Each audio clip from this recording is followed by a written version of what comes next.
How to switch to editor's mode in Wix Studio. So as you can see right here, I have in here this website that I have open. So this website's dashboard.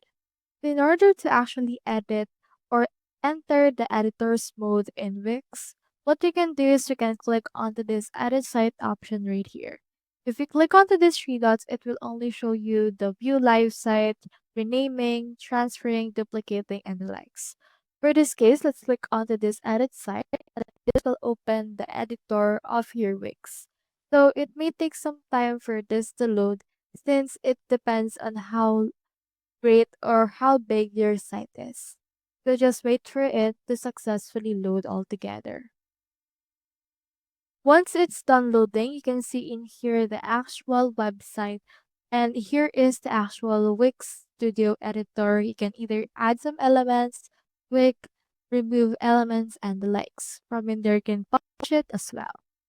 So that's how you switch the editor's mode in Wix Studio. Hope we helped.